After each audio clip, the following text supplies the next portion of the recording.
I arrive at my sister Emma's wedding reception wearing my best suit. I approach the reception desk where two staff members hold clipboards with the guest list. I smile and give my name, Alan Brennan. They scan the list, flip pages, exchange confused glances. "I'm sorry, sir, but your name isn't on the list." My stomach drops. I spot my mother Carol across the lobby. I approach her. "Mom, there's been a mistake. My name isn't." She cuts me off with a cold smirk. "Did you really think you were invited? Strangers aren't allowed here." The words hit like ice water. I take a slow breath, keeping my voice steady. Then I'll live like a stranger. I turn and walk toward the exit, my footsteps echoing on marble floors. Behind me, I hear the ceremony music beginning. I pull out my phone in the parking lot and dial my attorney. "David, execute everything. Now." I sit in my car, hands shaking with controlled rage. My attorney David answers on the second ring. "Alan, you sound upset. What's happening?" "Execute the plan. All of it. Right now." There's a pause. "Are you absolutely certain? Once we start this, there's no going back." I'm standing in the parking lot of the Grand Oakmont Hotel. I just got told by my own mother that I'm not invited to my sister's wedding. That strangers aren't allowed. After everything I've done for them, David. After everything. "All right, give me 20 minutes. I'll send the notices electronically and by courier. All automatic transfers canceled. Loan recall notices sent. Property notices filed. Trust frozen. Everything's in motion. Thank you." "Alan, are you sure about this?" "I've never been more sure of anything in my life." I end the call and sit there, staring at the hotel entrance. Through the glass doors, I can see guests in formal attire walking toward the ceremony hall. Inside that building, my mother is probably taking her seat. My sister is probably adjusting her veil, and neither of them wants me there. I start the engine and drive. Not home, not yet. I just drive through the city, letting the reality sink in. I'm 32 years old, a successful tech security consultant earning $230,000 a year. I own a condo in a good neighborhood. I drive a decent car. By any measure, I've made it. But my family has never seen it that way. My father died when I was 17. Car accident on Highway 40. He was driving home from a business trip. I was in the passenger seat. We were talking about college applications, about my future. Then a truck crossed the median. Dad swerved. The truck hit the driver's side. Dad died instantly.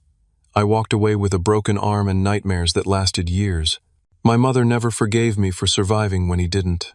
She never said it directly, but I felt it in every interaction after that. The way she looked at me, the way she talked to me, like I was a constant reminder of what she'd lost. My sister Emma was only 12 then. She became the golden child, the one who could do no wrong. I became the scapegoat, the one who was blamed for everything. I coped by throwing myself into school, got a full scholarship to State University, worked 3 part-time jobs to cover living expenses so I wouldn't have to ask my mother for money, graduated with honors in computer science, got hired by a tech firm in the city, worked my way up, started my own consulting business with my partner Marcus 5 years ago, built something real, and through it all, I supported my family. Not because they asked nicely. They didn't ask at all. They just expected it. My mother's mortgage was underwater after the real estate crash. I paid it off. $85,000 over 3 years. She never thanked me, just complained that I didn't visit more often. Emma went to an expensive private college because she wanted the experience. Came out with $60,000 in student loans. I paid them off in 2 years. She said it was the least I could do since I made so much money, and she was struggling as a teacher. I bought them both cars, registered in my name because my credit was better, but I let them use the vehicles. My mother's sedan and Emma's compact SUV, both leased through my account. They thought the dealership gave them a special deal. They had no idea I was making the payments. Medical bills, credit card debt, utility payments when things got tight. Over 10 years, I gave my family more than $350,000, not loans, gifts. I never expected repayment. I just wanted to help. I wanted them to be proud of me. I wanted my mother to look at me the way she looked at Emma. It never happened. No matter what I did, I was still the son who survived the accident. I was still the one who wasn't quite good enough. My career was wrong because I didn't go into medicine or law. My lifestyle was wrong because I was still single at 32 instead of married with kids. My priorities were wrong because I focused on work instead of family. 8 months ago, Emma got engaged to Brad.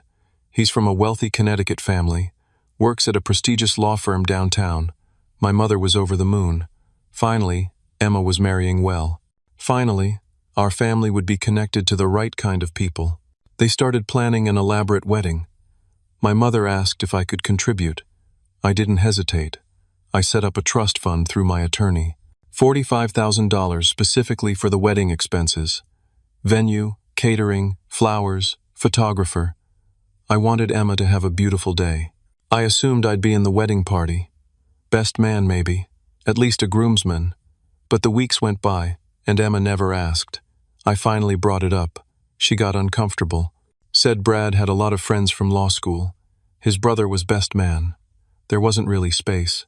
Fine. I understood. But I'd still be at the wedding, right? Another uncomfortable pause. She said, of course, she'd make sure I got an invitation. The invitation never came.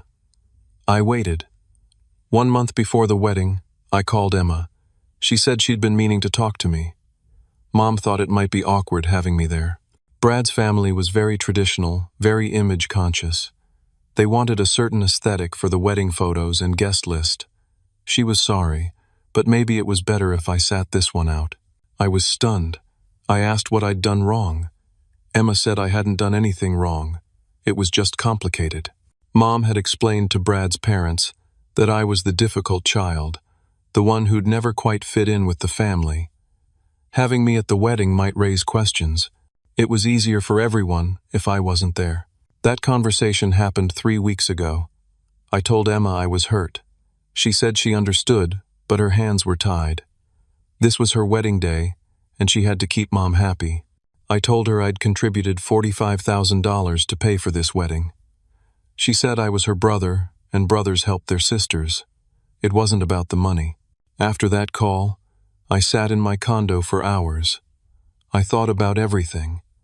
The years of emotional abuse disguised as family dynamics, the financial support I'd given freely, expecting nothing but basic respect in return. The way I'd bent over backwards to earn love from people who saw me as an obligation at best, a burden at worst. I called David the next day. He's been my attorney for 6 years, handling business contracts and personal matters. I told him everything.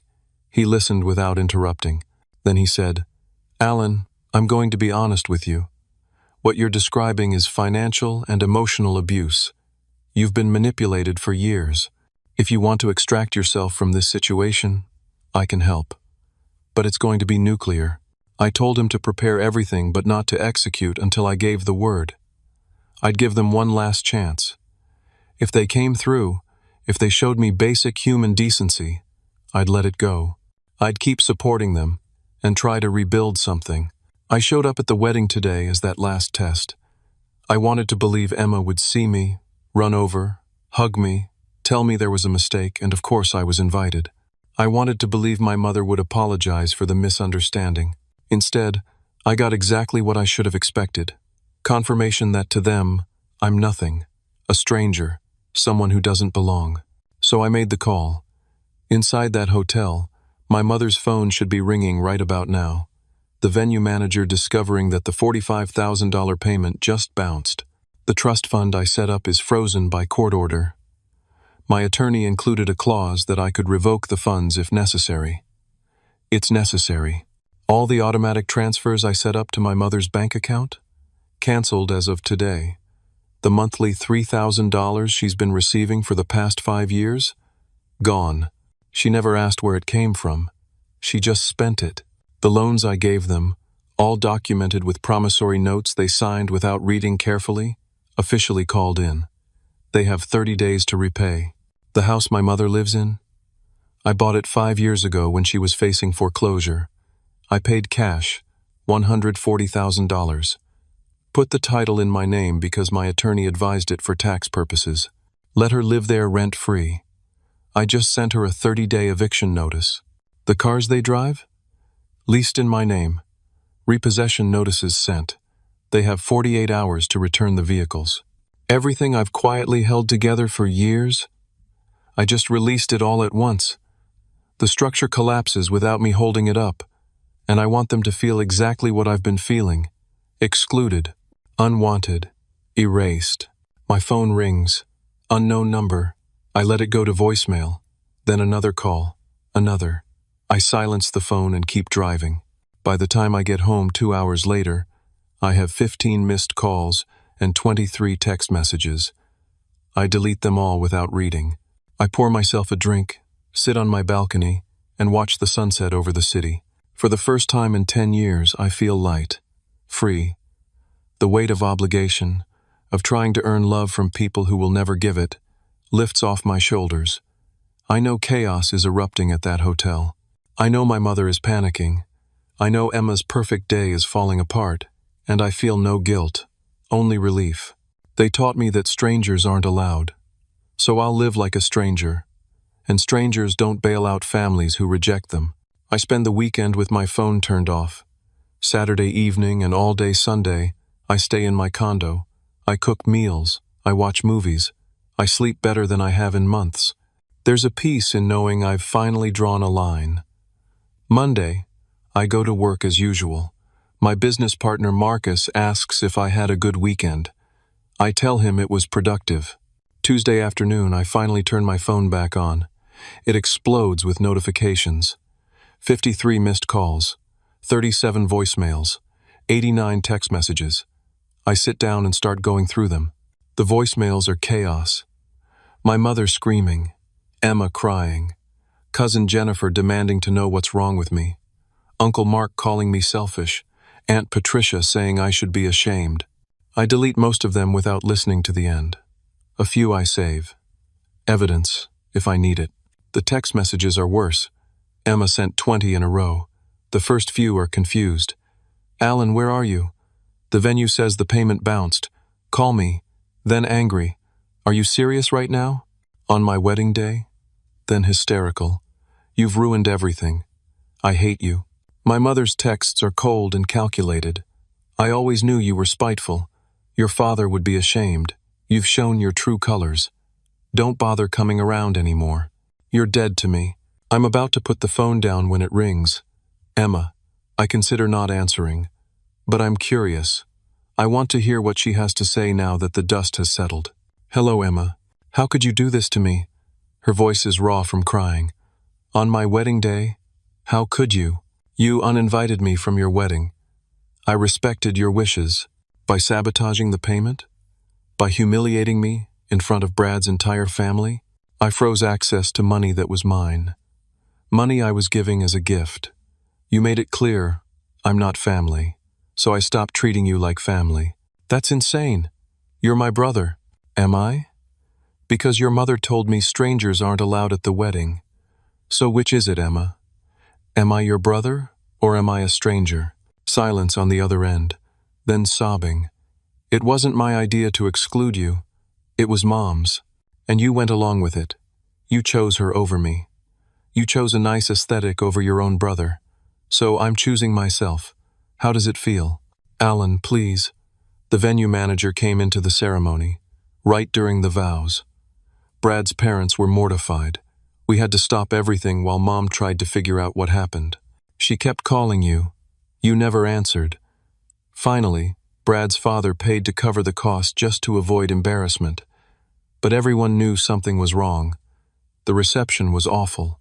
People were whispering. Brad's mother kept giving us these looks like we were con artists. Sounds difficult. You don't even care, do you? Why should I? You didn't care about me when you agreed to exclude me. You didn't care about the $45,000 I put up for your wedding. You didn't care about anything I've done for you over the years. So no, Emma. I don't care that your party was uncomfortable. I can't believe you're being this cruel. I learned from the best.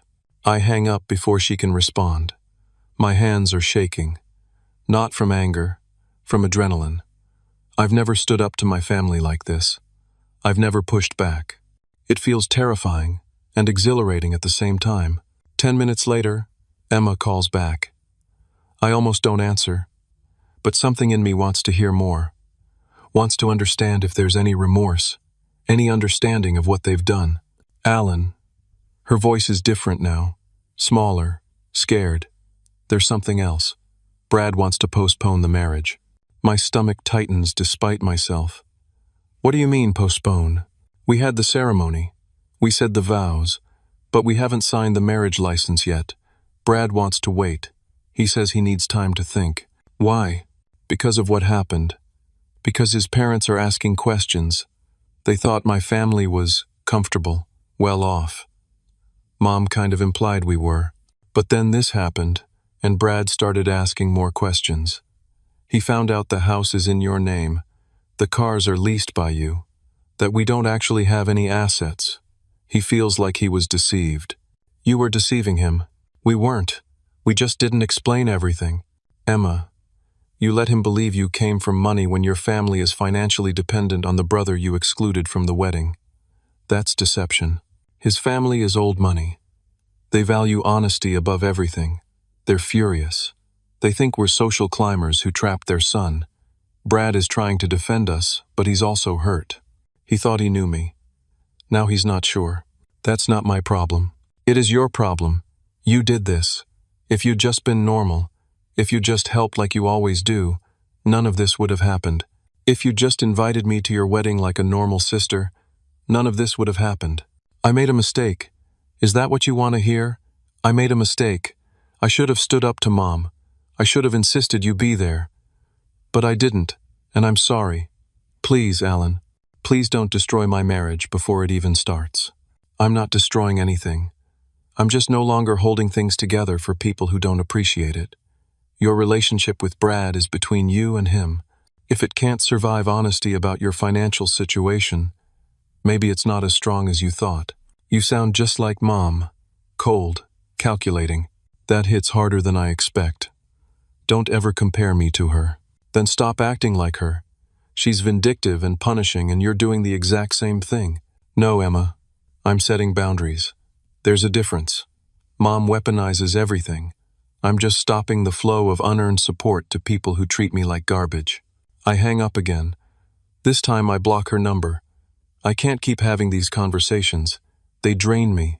Over the next few days, the calls spread to extended family. People I haven't spoken to in months suddenly have opinions about my choices. Cousin Jennifer calls to tell me I'm toxic. Uncle Mark leaves a voicemail saying I've always been troubled and this proves it. Aunt Patricia sends a long text about family obligations and forgiveness. None of them know the full story. My mother has crafted a narrative. According to her version, I'm the successful but selfish son who refused to help with the wedding out of petty jealousy. I sabotaged my own sister's special day because I couldn't stand to see her happy. I've always been resentful, always been difficult, always been a problem. No one asks for my side. No one questions why a loving brother would suddenly turn cruel. They just accept my mother's story because it fits what they want to believe. I'm the easy villain, the black sheep, who finally showed his true colors. Cousin Jennifer posts on social media. Doesn't name me directly but tags me. Some people can't handle other people's happiness. They'll tear down anything beautiful out of spite. Cut toxic people out of your life, even if they're family. The post gets hundreds of likes. Comments flood in supporting her, calling out unnamed toxic family members. I could respond. I could tell the truth. But what's the point? They've already decided who I am. By Wednesday, I've been removed from every family group chat, blocked from the family Facebook page, uninvited from upcoming family events. My mother has successfully erased me while painting herself as the victim of an ungrateful son. I sit in my condo Wednesday evening and realize I'm completely alone. No family, no support system, just me and the consequences of finally standing up for myself. Part of me wonders if I made a mistake. If I should have just swallowed my pride, shown up to the wedding anyway, kept being the silent supporter who asks nothing in return. But then I remember my mother's smirk. Did you really think you were invited? Strangers aren't allowed, and I know I did the right thing. It hurts, but it's right. Friday afternoon, I'm in a meeting with a client at my office downtown. We're on the 14th floor of a modern glass tower, discussing security protocols for their network. My phone buzzes. I ignore it. It buzzes again, and again. Finally, I excuse myself and check. 3 missed calls from building security. A text. Mr. Brennan, you need to come to the lobby. Situation developing. I apologize to my client and head downstairs. The elevator ride feels like forever. When the doors open, I hear shouting before I see anything. My mother's voice. Loud. Theatrical. I just want to talk to my son. Is that so wrong? I step into the lobby. My mother is there with Emma, Aunt Patricia, Uncle Mark, and Cousin Jennifer. 5 of them. They're standing near the security desk, arguing with 2 guards who look professionally uncomfortable. My mother is crying. Emma is showing photos on her phone to anyone who will look. Wedding photos. That's him. Jennifer points at me. That's the one who ruined her wedding. Every person in the lobby turns to look. Clients. Employees from other companies in the building. The security guards. My business partner Marcus is walking through the lobby, returning from lunch. He stops and stares. I walk toward the group slowly. What are you doing here? We need to talk to you. My mother's tears vanish instantly, replaced by anger. You can't ignore us forever. I'm at work. This is completely inappropriate. Inappropriate? You want to talk about inappropriate? Uncle Mark steps forward. Sabotaging your own sister's wedding is inappropriate. Marcus approaches. Alan, what's going on? My mother immediately pivots. Are you his supervisor? You should know what kind of person he is. She launches into her prepared speech. How I ruined Emma's wedding. How I've always been troubled and resentful. How the family has tried to help me, but I reject every kindness. Emma shows Marcus her phone. Look at these photos. This was supposed to be the happiest day of my life. He destroyed it. He's vindictive and cruel, and you should know that before you trust him with anything important. I try to pull Marcus aside. This isn't what it looks like. They're here because I stopped giving them money. That's all this is about. But Marcus looks uncomfortable. He's 60 years old, traditional values, family-oriented. The sight of a crying mother and a devastated bride is powerful. Alan, let's talk in your office. I'm in the middle of a client meeting. I'll handle the client. Go upstairs. I'll be there in a minute. The security guards escort my family out of the building. They're shouting threats as they leave. Jennifer yells something about posting this online. Aunt Patricia says I'll regret treating my mother this way. Emma just sobs dramatically. I go back upstairs, apologize to my client, and reschedule. Then I wait in my office for Marcus. He arrives 20 minutes later, looking troubled. Want to tell me what that was about? I explain. The wedding, the exclusion, the years of financial support, the decision to stop. Marcus listens without interrupting. When I finish, he leans back in his chair. Alan, I'm not going to tell you how to handle your family, but I need to know this isn't going to be a recurring problem. Our clients expect professionalism. What just happened downstairs? People saw that. People talk. I understand. I'll make sure it doesn't happen again. How? They know where you work. What's to stop them from coming back? I'll get a restraining order if necessary. Marcus nods slowly. Look, I believe your side of the story, but family stuff is complicated. Maybe you should try to reconcile. Sit down, talk it out. Whatever happened, they're still your family. They uninvited me from my sister's wedding and called me a stranger to my face. That's harsh. I get it. But maybe there's a way to fix this without all this drama. I realize Marcus is judging me. Subtly, but it's there. The assumption that family conflict must be partly my fault. That I should be the bigger person. That successful people don't have mothers screaming in their office lobbies. Monday morning, I get called to a meeting with the senior partners. Marcus is there. So is our biggest client liaison, Mr. Harrison. Harrison is old school. Built his career on reputation and relationships. Alan, we need to discuss Friday's incident. I apologize for that. It won't happen again. I hope not. But we've had some developments over the weekend. Peterson Tech has decided not to renew their contract with us. My stomach drops. Peterson Tech is a $90,000 annual contract. It's one of our biggest clients. Did they give a reason? Harrison looks uncomfortable. They heard about the lobby incident. Then someone on their team looked you up online. Found some social media posts about you. Things your cousin posted. They don't want to be associated with drama. They value stability. Those posts are lies. My family is retaliating because I stopped giving them money. That may be true, but perception matters. Clients don't want their security consultant to have unstable family situations. They want someone reliable, professional, drama-free. Marcus adds, "We're not blaming you, Alan, but this is affecting the business. We need to figure out how to move forward. I'm working on getting a restraining order. That should prevent any more incidents." Harrison shakes his head. That might make things worse. Local news sometimes covers restraining order hearings. If your family goes to the media, frames this as son abandoning elderly mother, our name gets dragged into it. So what do you want me to do? Honestly, reconcile with your family, or at least make peace. We can't have this hanging over the business. I leave the meeting feeling trapped. My family has successfully weaponized my workplace against me. By showing up, by causing a scene, they've made me look unstable. And now my professional reputation is at risk. Tuesday, Marcus pulls me aside. "Alan, I've been thinking. Maybe you should take some time off. Let things cool down. Come back when your family situation is resolved." "Are you firing me?" "No. I'm suggesting a voluntary leave. Couple months. Figure out your personal life. Then come back fresh." "I need to work, Marcus. I have bills to pay." "I know.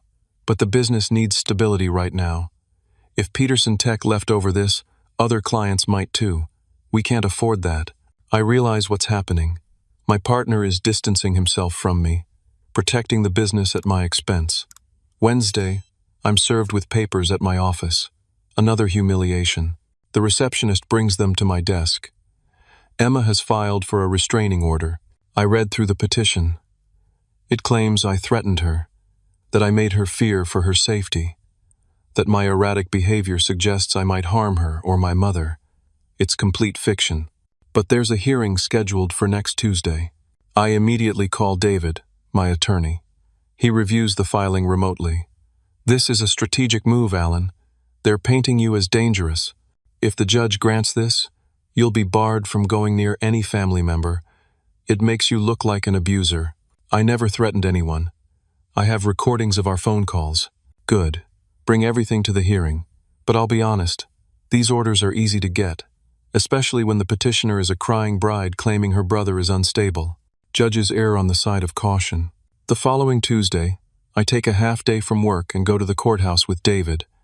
Emma is there with an attorney. Expensive suit, confident demeanor, someone Brad connected her with. I'm using David, who's competent but primarily handles business law, not family matters. The hearing is brief. Emma takes the stand first. She cries. Talks about being terrified of me. Claims my behavior has been escalating for years. The wedding sabotage was just the latest incident. She provides no specific threats, just vague statements about me being angry and unpredictable. David cross-examines. "Can you name one specific threat your brother made?" "He told me I'd regret excluding him." "When did he say that?" "On the phone after the wedding." "And did he specify what you'd regret? Did he threaten violence?" "He didn't have to. I could hear it in his voice." The judge is an older woman, probably late 50s. She seems sympathetic to Emma. I testify next. Explain that I never threatened anyone, that I simply stopped financial support after being excluded from the wedding. David plays a recording of my phone call with Emma. Nothing threatening in it, just me explaining my boundaries. But the judge isn't convinced. "Mr. Brennan, I understand there's a dispute here, but Miss Brennan seems genuinely frightened. In the interest of safety, I'm going to grant a temporary restraining order. You must stay 500 feet away from Miss Brennan, your mother Carol, and the family residence. Order is valid for 1 year, unless modified. Do you own any firearms? No, Your Honor. Good. Order is entered. Next case. That's it. 5 minutes, and I'm legally branded as a potential threat. David was right. Strategic move to make me look dangerous. Now, when people Google my name, they might find this. Another weapon my family is using against me. That evening, I'm reviewing my finances, and I discover something I'd completely forgotten about. Years ago, my mother convinced me to add her as an authorized user on one of my credit cards. Just for emergencies, she said. I'd meant to remove her after a few months, but never got around to it. I checked the account. $15,000 charged in the past week. Hotels, restaurants, attorney fees, shopping. She's been on a spending spree. I call the credit card company immediately. I need to report unauthorized charges.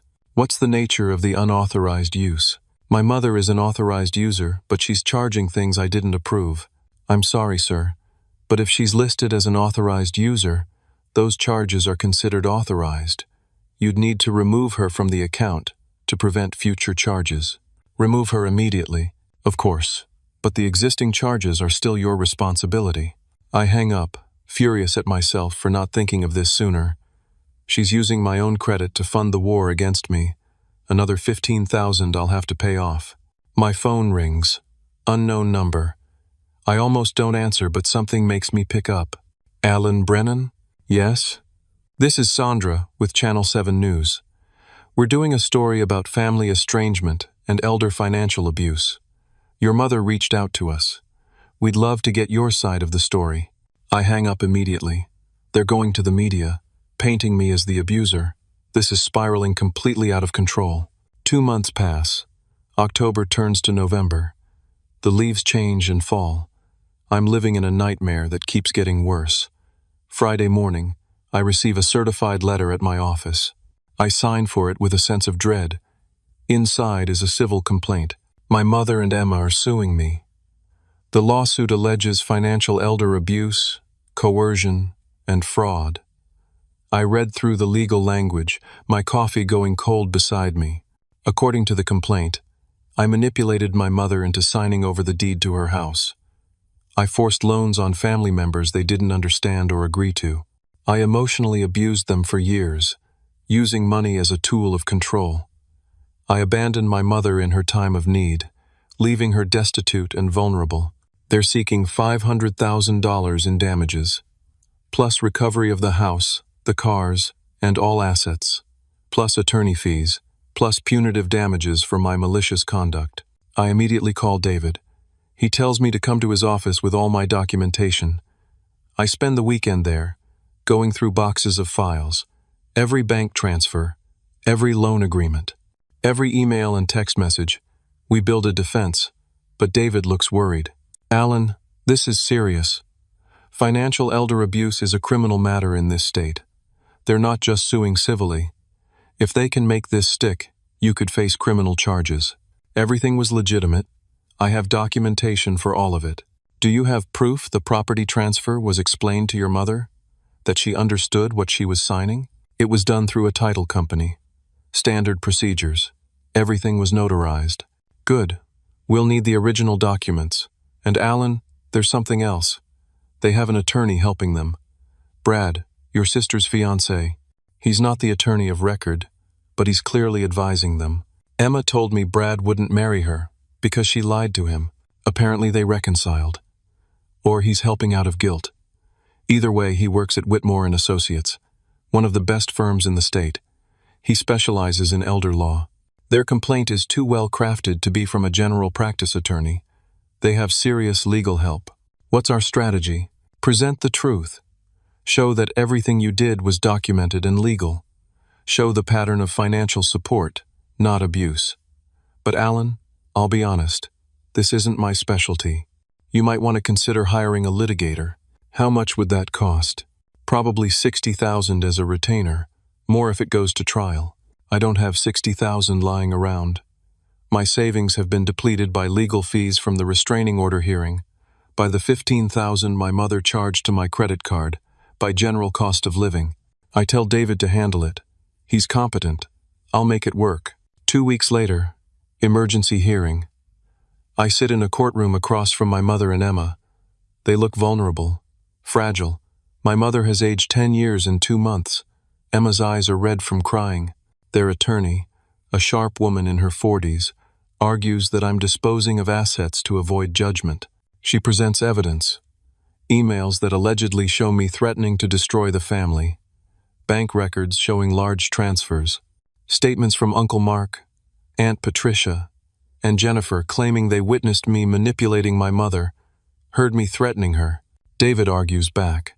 Everything I did was documented. The emails are taken out of context. The witnesses are biased family members. But the judge, a stern man in his 60s, looks concerned. Mr. Brennan, are you currently in possession of the property located at 247 Maple Street? I own that property, yes. My mother has been living there rent-free for the past 5 years. But the deed is in your name? Yes, Your Honor. I purchased it to help my mother avoid foreclosure. It was a gift, essentially. I let her live there without paying rent or mortgage. And did she understand that the title would be in your name permanently? It was explained by the title company during the transaction. Does your mother have any documentation showing she understood this arrangement? I don't know what documentation she has. The judge looks at my mother. She looks small and confused in her seat. Perfect victim. I'm troubled by this, Mr. Brennan. I'm going to grant a temporary asset freeze. All of your bank accounts, investment accounts, and credit cards will be frozen pending a full investigation. We need a forensic accounting to determine exactly what happened here. Your Honor, I need access to my accounts to live. You'll be able to petition for basic living expenses, but substantial assets will be frozen until we sort this out. Trial is set for 4 months from today, January 15th. I leave the courthouse in shock. David tries to be reassuring, but I barely hear him. All my accounts frozen, my credit cards stopped, my investments locked. I have maybe $3,000 cash in my wallet. That's it. Over the next week, I learn what frozen assets really means. My mortgage payment bounces. My condo association sends a warning. My car lease payment fails. My phone bill, my utilities, everything on autopay stops working. I move out of my condo. Can't pay the mortgage. The bank will foreclose eventually anyway. I find a studio apartment in a rough neighborhood. $600 a month, cash only. The landlord barely asks questions. I sell my furniture for cash. My expensive TV, my nice couch, my bed frame. Everything goes for whatever I can get. I cancel my cell phone plan and get a prepaid phone. $35 a month. I walk everywhere or take the bus. The car gets repossessed after 2 missed payments. I survive on rice, beans, and ramen noodles. My weight drops from 185 to 168 in 6 weeks. Marcus calls and asks to meet for coffee. I already know what's coming. We meet at a diner near my new apartment. He looks uncomfortable. Alan, I'm sorry to do this, but Harrison gave us an ultimatum. The restraining order, the lawsuit, clients asking questions. It's affecting business. We need to buy you out of the partnership. You're forcing me out? We're offering to buy your half. $50,000. I know it's less than it's worth, but it's fair given the circumstances. My half is worth at least $200,000. In normal circumstances, yes. But right now, having your name on the business is a liability. Clients are nervous. $50,000 is what we can offer. I don't have a choice. I need money desperately. Legal fees are piling up. David needs to be paid. I accept the offer. The check goes directly to David to cover what I already owe him and put him on retainer for the trial. I'm now unemployed, essentially broke, and fighting a lawsuit that could take everything else. The discovery process is brutal. Their attorney demands every document, every email, every text message from the past 15 years. I provide everything. Then I see what they've provided. Forged documents. Papers with my signature that I never signed. Dates altered on legitimate documents to make everything look suspicious. I show David. He brings in a handwriting expert, but it costs $3,000 I don't have. I borrow from a friend. The expert confirms some signatures are forged, but can't definitively prove it in a way that will hold up in court without more expensive testing.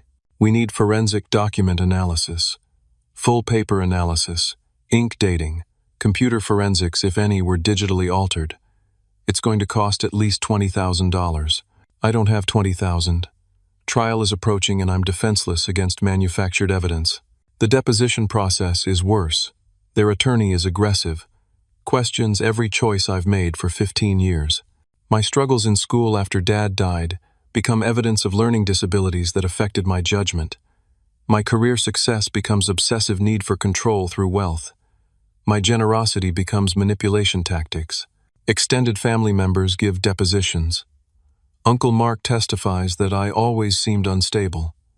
Aunt Patricia recalls me being withdrawn at family gatherings. Jennifer says I was always resentful of Emma. Every normal behavior reframed as evidence of something sinister. I give my deposition. 5 hours of hostile questioning. Every answer twisted. David objects repeatedly, but the damage is done. They're building a case that paints me as a calculating abuser who spent years manipulating a vulnerable widow. By December, I'm working part-time at an electronics repair shop. Cash under the table, $12 an hour. I fix phones and tablets. The owner doesn't ask questions. I live on $900 a month. Rent, food, phone, bus fare, nothing else. I've lost 60 pounds. I haven't slept properly in months. I see David once a week to prepare for trial, but I can tell he's worried. Without money for expert witnesses, without resources to fight their manufactured evidence, we're going to lose. Trial starts January 15th. I'm ready to lose everything. January 15th arrives cold and gray. I stand outside the courthouse in a borrowed suit. David lent it to me because I sold all my good clothes months ago. It doesn't fit quite right. I look like what I am, a man who's been broken down to nothing. I've been living in that studio apartment for 4 months now, $600 a month plus utilities, working at the repair shop, making barely enough to survive. My weight is down to 150 pounds. I see myself in bathroom mirrors and don't recognize the person looking back. Hollow eyes, sharp cheekbones, the physical manifestation of defeat. David meets me on the courthouse steps. He's still being kind, still working for reduced rates, but I owe him $40,000 now. Money I'll never be able to pay unless I rebuild my entire life, which seems impossible given that I'm about to lose this trial. Ready? He asks. Does it matter? Alan, we're going to present the truth. That's all we can do. The truth hasn't mattered so far. We go inside. The courtroom is smaller than I expected. My mother sits at the plaintiff's table with Emma and their attorney. Mother looks frail, wearing a simple gray dress. Emma looks sad and worried. Perfect victims. I'm the villain in an expensive borrowed suit that doesn't fit. The jury files in. 12 people who will decide my fate. 6 men, 6 women, various ages. They look at me with curiosity and something else. Suspicion, maybe. They've already heard pre-trial publicity. Local news covered this case. Successful son accused of elder abuse. My face on TV, my name in papers. Presumed guilty before we even start. Opening statements begin. Their attorney is polished and compelling. She tells a story of a vulnerable widow who lost her husband tragically. A son who blamed himself for surviving the accident and channeled that guilt into control. Years of manipulation disguised as generosity. A mother who didn't realize she was being abused until her son abandoned her. A daughter whose wedding was sabotaged out of spite. A family destroyed by one man's need for power. The jury is captivated. I watch their faces. They believe it. Of course they believe it. It's a good story. And my mother looks so fragile sitting there. David's opening statement is factual. I was a generous son who supported my family financially for 10 years. They took advantage of that generosity. When they excluded me from my sister's wedding, I set boundaries. They retaliated with false accusations, but his delivery lacks emotion. The jury looks bored. Facts don't compete with a compelling narrative. The prosecution calls my mother to the stand first. She takes her time walking up, moving slowly like each step hurts. She's 62 but looks 75. She sits down, adjusts the microphone, and looks at the jury with watery eyes. Their attorney walks her through her testimony. She describes losing her husband in that accident 16 years ago. How devastating it was. How she tried to hold the family together for the sake of her children. How Alan became distant and difficult after the accident. How she tried to help him, but he pushed her away. She talks about the house. Describes how Alan convinced her to put the deed in his name. He said it was for tax purposes, that it would help me. I trusted him. He's my son. I signed the papers because he told me to. I didn't understand what it meant. I thought the house was still mine. She cries. Real tears. Maybe she even believes her own lies now. I thought he was helping me. I didn't realize he was taking everything away. And when I needed him most, when Emma was getting married, he abandoned me. He destroyed my daughter's wedding day, left me with nothing. The jury looks sympathetic. Several jurors nod. One older woman has tears in her eyes. I want to stand up and scream that it's all lies. That I gave her $350,000 over 10 years. That she never thanked me once. That she told me strangers weren't allowed at the wedding. But I sit there silent while she performs. Cross-examination. David is gentle, which is the right strategy but doesn't help. He asks about the money I gave her. She claims she didn't know about most of it. She thought some transfers were gifts, normal things a son does for his mother. She had no idea he was keeping track, planning to call them loans someday. David asks about the $3,000 per month I transferred to her account for 5 years. She says she thought it was just Alan being generous. She didn't ask where it came from. When David points out that's $180,000 over 5 years, she looks confused and says she's not good with numbers. The jury buys it. Little old widow who doesn't understand finances. Of course, she didn't realize what was happening. The manipulation continues even in court. Emma testifies next. She's composed, speaks clearly, describes me as a jealous older brother who always resented her success, says I ruined her wedding out of spite, claims I demanded repayment of alleged loans she never agreed to, says she's still not officially married because Brad's family doesn't trust them anymore. She cries, describing the wedding day, the venue manager interrupting the ceremony, the humiliation in front of Brad's family, her perfect day destroyed. I know I made mistakes. I should have insisted Alan be invited. I feel terrible about that, but I was trying to make everyone happy. I never thought he'd do something so cruel. The jury nods. They see a remorseful sister who made one mistake and paid dearly for it. They see an angry brother who took revenge way too far. David cross-examines, points out that she agreed to exclude me. Emma admits it but frames it as a momentary lapse in judgment.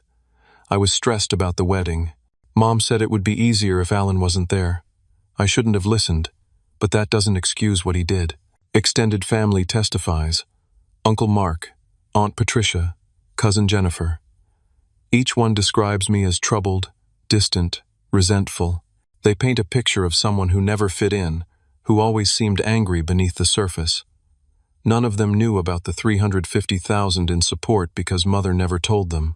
So from their perspective, my story sounds like excuses from an angry man. Their forensic accountant testifies. Professional, credible, says all the right things. Points out that I kept the property deed in my name, says it's consistent with financial manipulation patterns. Notes that I made myself authorized on Mother's accounts. Says victims of financial abuse often don't realize what's happening until the abuser withdraws support. David cross-examines, but the accountant is too polished. Jury trusts experts. Another nail in my coffin. A handwriting expert testifies that the documents appear authentic. I know they're forged, but the expert says no evidence of forgery, either incompetent or paid to lie. I'll never know which. Jury believes the expert. Why wouldn't they? End of day 3. Prosecution rests their case. David pulls me aside in the hallway. People walk past us, lawyers and litigants in other cases, the machinery of justice grinding forward. Alan, I need to be honest with you. We're losing badly. The jury believes them. They have multiple witnesses, experts, and most importantly, they have sympathy. You're the successful son who looks like a bully. Everything we present sounds like excuses. So what do we do? I think you should consider settlement. What does that mean? Give them the house. Forgive all the money they owe you. Walk away with nothing. In exchange, they drop the lawsuit. No judgment against you. You start over from zero, but at least you're not buried in debt. So they win. They get everything. The house I bought, $350,000 I gave them, and they face no consequences for the lies. Yes, that's exactly what it means. But Alan, if this goes to verdict, the jury might award them the $500,000 they're asking for, plus attorney fees, plus punitive damages. You could end up owing them $700,000 or more. You'd have to declare bankruptcy. It would destroy you completely. I sit down on a courthouse bench. People stream past. Other people with their own problems, their own battles. I'm just one more person whose life is falling apart in this building. Let me think about it. Trial resumes tomorrow morning. We present our case. But I'm telling you now, it's not going to be enough. Without expert witnesses we can't afford, without resources to fight their evidence, we're going to lose. Settlement might be your best option. I go back to my studio apartment that night, sit on the cheap mattress on the floor, eat ramen noodles from a styrofoam cup. Think about how completely I've been destroyed. I tried to stand up for myself. I tried to set boundaries, and it cost me everything. My career, gone. My savings, gone. My home, gone. My family turned against me. My extended family believes I'm a monster. My professional reputation ruined. And now, I'm about to lose in court to people who are blatantly lying. Mother will get her house back. The house I paid $140,000 for. She'll probably sell it, keep the money, and laugh about how she got away with everything. Emma will move on with her life. Maybe marry Brad after all. And remember me as the crazy brother who went off the rails. This is complete defeat, total destruction, and I see no way out. I don't sleep that night. Just lie there, staring at the ceiling, wondering if David is right. If I should just surrender, give them everything and walk away. At least then it would be over. Morning comes. I drag myself out of bed, shower in the tiny bathroom, put on the borrowed suit, walk to the courthouse because I can't afford the bus fare today. I need every dollar I have left. This is as low as I've ever been, as low as I can imagine being, and I have no idea how to climb back up. David meets me outside the courtroom. He can see I didn't sleep, can see I'm barely holding it together. We present our case today. Are you ready to testify? Does it matter? They've already won. Alan, we're not done yet. We tell the truth. Sometimes that's enough. It hasn't been so far. We go inside. The courtroom feels smaller today, suffocating. My mother and Emma are already seated. They look confident. Why wouldn't they? They're winning. David calls me to the stand. I swear to tell the truth, the whole truth, nothing but the truth. I sit down, take a breath, tell my story. I describe my father's death, the accident, the years after when my mother blamed me for surviving, how I became the scapegoat for everything wrong in the family, how I worked multiple jobs in college to graduate debt-free, how I built a successful career despite everything. I describe wanting to help my family, paying off my mother's mortgage, $5,000, paying Emma's student loans, $60,000, buying them cars, covering medical bills and living expenses. I pull out bank records, show every transfer, $350,000 over 10 years. I explain the house. My attorney advised me to keep the title in my name for tax purposes, but my mother lived there rent-free. No mortgage, no rent. It was essentially a gift. She had full use of the property. I never asked for anything in return. I described the wedding. Being told I wasn't invited. My mother calling me a stranger. The hurt and humiliation of being excluded by my own family after years of supporting them. I didn't sabotage anything. I froze access to money that was mine. Money I was giving as a gift. When they made clear I wasn't family, I stopped treating them like family. That's called setting boundaries, not abuse. Their attorney cross-examines aggressively. If you were so generous, why did you abandon your mother when she needed you most? She uninvited me from my sister's wedding. She told me strangers weren't allowed. After 20 years of emotional abuse and 10 years of financial support, I realized I needed to protect myself. By taking away her home, it was always my home, legally. I gave her legal notice as required by law. I wasn't taking anything away. I was stopping the flow of unearned support to people who treated me terribly. You sound very angry, Mr. Brennan. I'm hurt. There's a difference. She attacks every angle, makes my success sound like obsession, makes my generosity sound like control, makes my boundaries sound like cruelty. But I stay calm, factual. I don't let her bait me into looking angry or unstable. When she finishes, I step down. The jury looks uncertain now. My testimony was compelling, but is it enough to overcome the narrative they've already accepted? David calls our witness. Only one. We couldn't afford more. Defense calls Sarah Patterson to the stand. I'm confused. I don't know Sarah well. She's an older woman, maybe 65, friend of my family from church. I've met her a few times at gatherings years ago. What is she doing here? Sarah takes the stand. She's wearing a simple blue dress, has kind eyes. She looks nervous, but determined. David asks her to explain why she's here. I was at the wedding, as a guest of Emma's godmother. My friend couldn't attend, and asked me to film the ceremony on my phone for her. I was happy to do it. And what happened during the ceremony? Carol's phone kept ringing, the mother of the bride. She looked annoyed, but kept ignoring it. Finally, during the Unity Candle ceremony, she answered, stepped to the side near where I was sitting. My phone was still recording. It picked up audio. David presents the phone, already entered as evidence. He plays the audio in court. The courtroom goes completely silent. Sarah's recording is clear, crystal clear. My mother's voice. What? The payment bounced? Well, that's perfect. Let that ungrateful brat suffer. He thought he could humiliate me by not showing up. Now his little trust fund stunt ruins Emma's day. Good. She laughs. Actually laughs. Make sure everyone knows it was his fault. I want him to look like the villain here. The voice continues. No, let it bounce. Brad's father will cover it to save face, and we'll sue Alan for everything. Brad's helping us build the case. That boy is finally useful for something. We'll take his money, take his house, destroy his reputation. He'll never recover, and everyone will think he's the bad guy. It's perfect. The courtroom is dead silent. You could hear a pin drop. The jury looks shocked. Several jurors are staring at my mother. Her face has gone completely white. Emma is staring at the floor. David pauses the recording. Miss Patterson, why are you coming forward with this now? I didn't realize what I'd recorded at first. I sent the video to my friend and didn't think about it. But then, I saw the news coverage about the trial.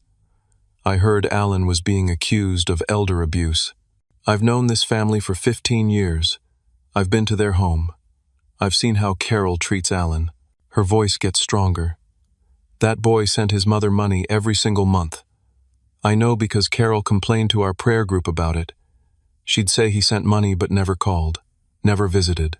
She made him sound selfish, even while she was spending his money. I couldn't stay silent anymore. This is wrong. David presents more evidence, documents I didn't know we had. Emails from my accountant confirming the property transaction was legitimate, standard procedure, done with full disclosure, more canceled checks, detailed financial records. He calls my old neighbor to the stand, Mrs. Roberts, who lived next to the family home. She testifies about hearing my mother screaming at me during visits. She'd call him worthless, tell him he was a burden. I felt so sorry for that boy. He'd arrive with groceries or paying for repairs, and she'd spend the whole time criticizing him.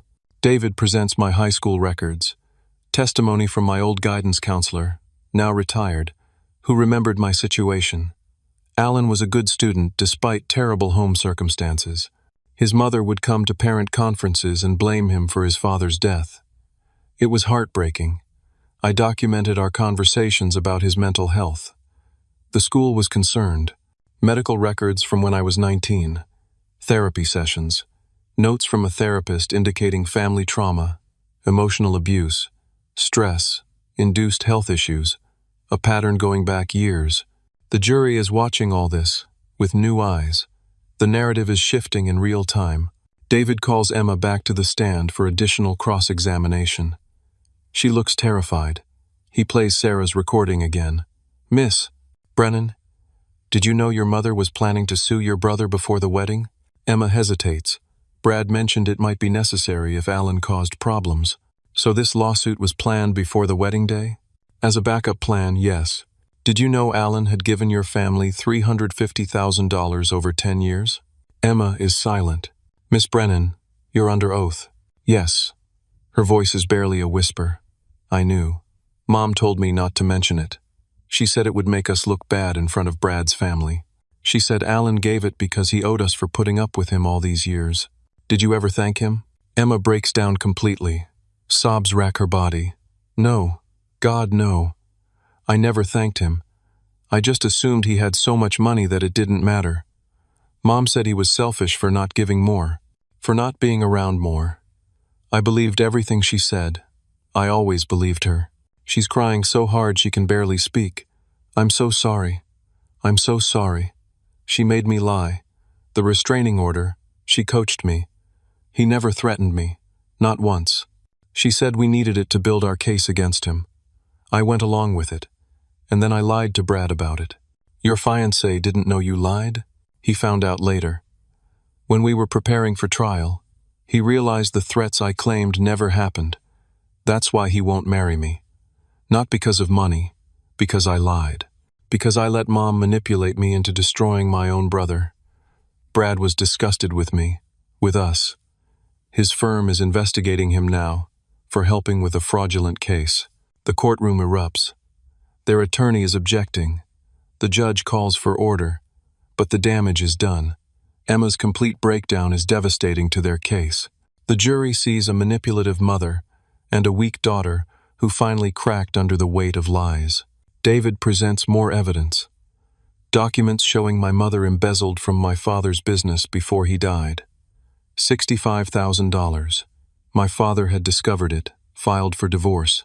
He died in the accident before the divorce was finalized. Police reports from the accident I've never seen. Mother controlled all that information when I was 17. Witness statements suggesting the car might have been tampered with. Investigation was closed due to lack of evidence, but suspicions remained. Brake lines that appeared compromised.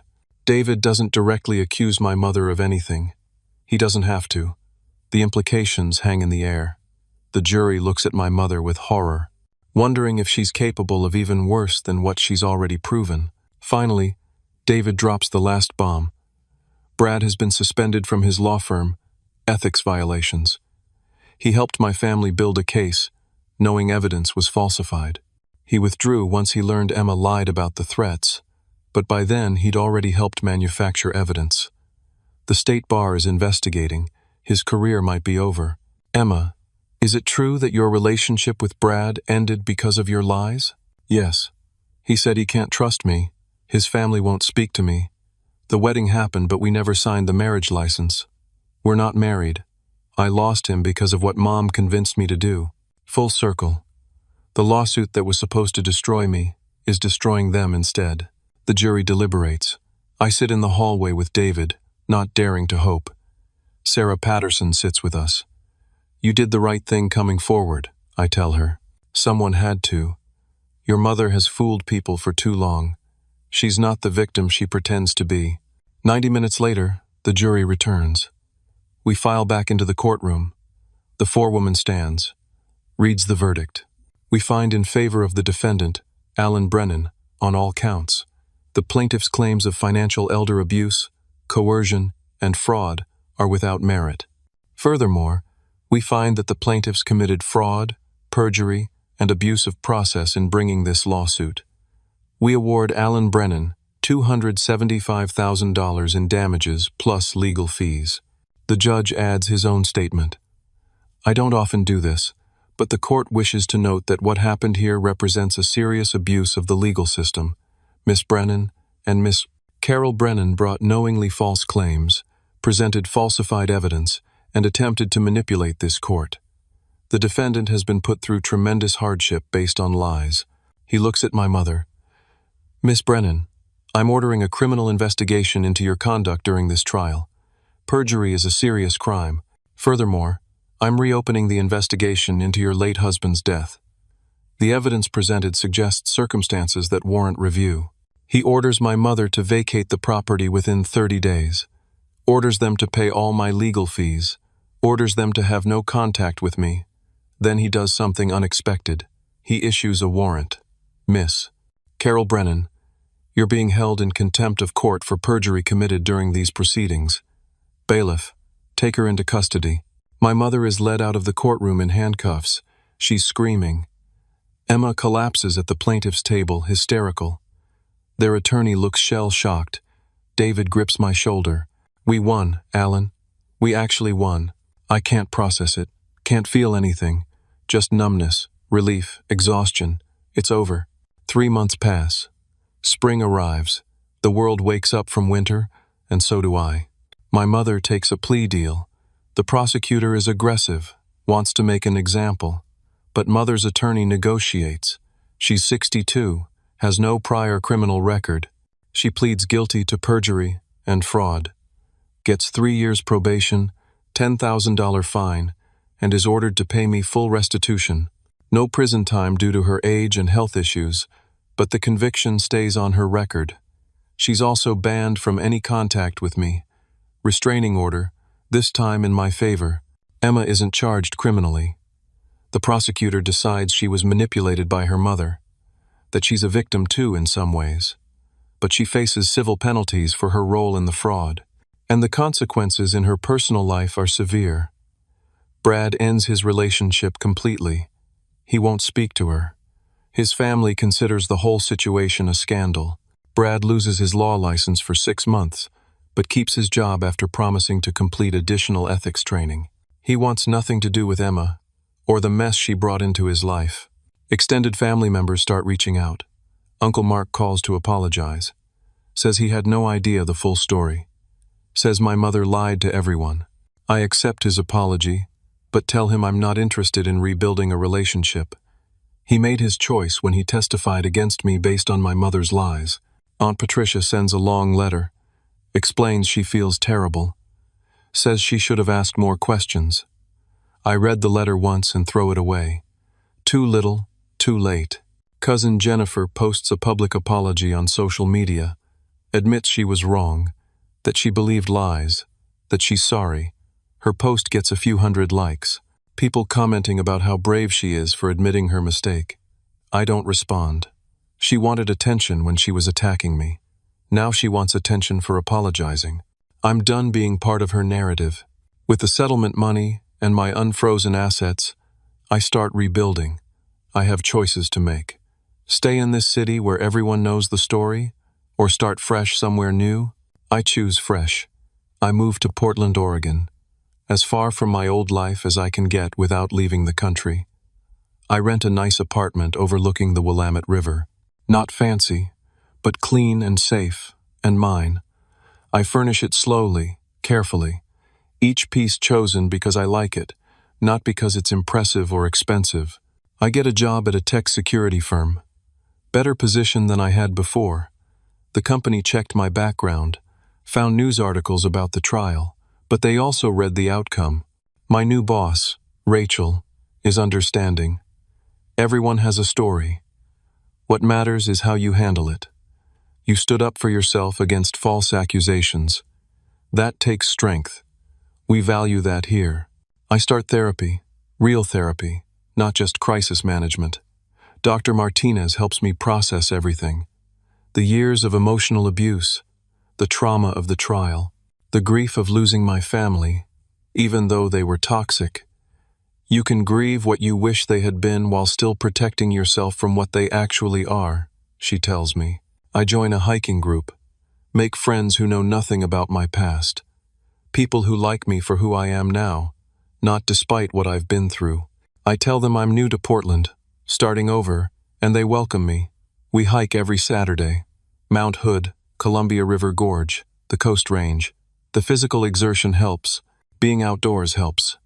Being around people who have no expectations of me helps. I start dating. Her name is Claire. She's a graphic designer, funny, and kind. We meet at a coffee shop. She spills her latte on my laptop, apologizes profusely, buys me a new drink and a muffin. We end up talking for 2 hours. She makes me laugh for the first time in months. On our third date, I tell her about my family, about the trial, everything. I figure if she's going to run, better to know now. She listens without interrupting. When I finish, she reaches across the table and takes my hand. That sounds incredibly hard. I'm sorry you went through that. But it also sounds like you did everything right. You set boundaries. You protected yourself. You told the truth, even when it cost you everything. That's not weakness, Alan. That's strength. We've been dating for 2 months now. It's early, but it feels right. She's teaching me what healthy relationships look like. Mutual respect, honest communication, supporting each other without keeping score. 6 months after the trial, I get a letter forwarded through David. Emma's handwriting. Long, handwritten pages. I almost throw it away without reading. But something makes me open it. She writes about being in intensive therapy, about realizing she was an enabler to our mother's abuse, about understanding how she benefited from my role as family scapegoat, about the ways she actively participated in hurting me, not just by going along with mother's plans, but by her own choices. I don't expect you to forgive me. I don't deserve forgiveness. But I need you to know that I finally see the truth. You were the strongest person in our family, and we punished you for it. You were generous, and we took advantage. You set boundaries, and we attacked you. Everything you did was right, and everything we did was wrong. I'm sorry.